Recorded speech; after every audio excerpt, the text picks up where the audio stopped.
Hey guys, welcome back to the podcast. Thank you so much for tuning in to another episode. You already know that I love doing these for you, sharing my insights, my skills, things that I've learned over the last 14 years of marketing. You guys are getting it for free, so share it with your friends. If this is something that resonates with you, it's going to resonate with them too.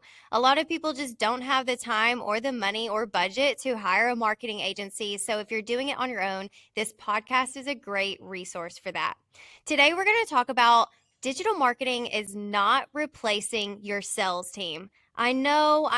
It would be amazing if we can make one post on Facebook and make $1 million, right? If you've read my book, I actually talk about that a lot. So you should, if you haven't read it, you should totally read it. But we used to, back in the day when we had Facebook and Instagram for business for the first time, we would have so much engagement. I would do one post for my company and I would get probably 100 comments. I'd get 200 people that liked it. People would share it. I would get more followers. It was insane. But then more people started figuring out that Meta is a free way to do marketing for your business and being able to share content. So then the algorithm started coming into play. Then the government started to come into play. So now Facebook is just really highly regulated, but we can tap into it really easily by being consistent with our content. So we have digital marketing in one of our little feet of marketing, right? So you have digital marketing, you have hard copy marketing, you have networking, you have your website, if you're doing ads, but none of those are going to replace your sales team. I've recently had this discussion with a client because he has such a niche product that we've done everything we possibly could on digital marketing. We've done social media posts, I've done AI marketing, we've done ads on Google. We've done ads on Meta. We've done email campaigns. We've even purchased an email list so that way we could have even more people to send those to. But what it never replaced for him was a sales team. As much as I wish all of those efforts were going to bring in the amount of money that he needed, bring in the amount of clients that he needed, he still needs to do the sales part. And that's really kind of where the bridge that we are now crossing is having to be crossed because he's learning that he's having to be in person. He's having to set up at events. He's having to have that face to face.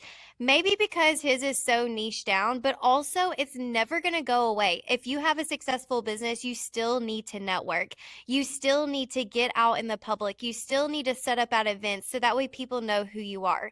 Where I am in my business, I'm still showing up. I have leads groups. I've got networking events. I'm showing up to speak at different places because my face is very important to get out there. Now, I have an amazing team and they do the same thing. They'll get out in their own capacity. They're getting their networking team together. They're getting their network on so that way they can meet different people than what I have met. But ultimately, as the owner of the business, I still have to get out there and show my face. Just because they're out here selling and they're also being able to network on my behalf, people still want to see me and meet me and know that I am behind them, supporting them all the way through whenever they're doing stuff for their content and their business as well. So if you're in this like turmoil of, I'm doing everything digitally, Shelby, I've got my Google business profile up there, I'm doing ads, I'm doing all these things, you still have to have a really strong sales approach. And ultimately, if you get those network, if you get the business cards, if you send them the proposals, what does that follow up look like? There is a podcast on here. It's called My Three Follow Up Rule. You can go and listen to that as well. It is something that I find very important in my business. I like to follow up 3 times and then I'm like, you know what? They'll probably ghost you or they will say, well, it's not in my budget or something like that. But at least you've given them those 3 chances and you've done your diligence on your side. So when you do go network and you're outside of this digital marketing realm, I want you to make sure that your follow-up game is good. You have email campaigns going out.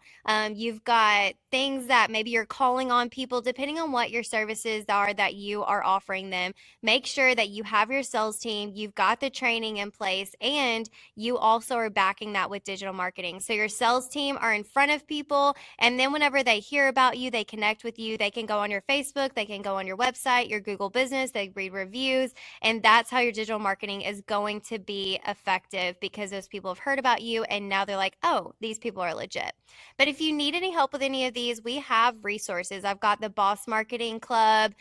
We have a Boss Marketing Boot Camp coming up. I've got my book, Market Like a Boss. Pretty much if you Google boss with marketing, you'll find things from the marketing broker. And I would love to connect you with those free resources. So if you ever need anything from me, if you want a free consultation, let's chat about what your marketing efforts are now, that I can definitely help you out with that. All right, I'll catch you on the next one.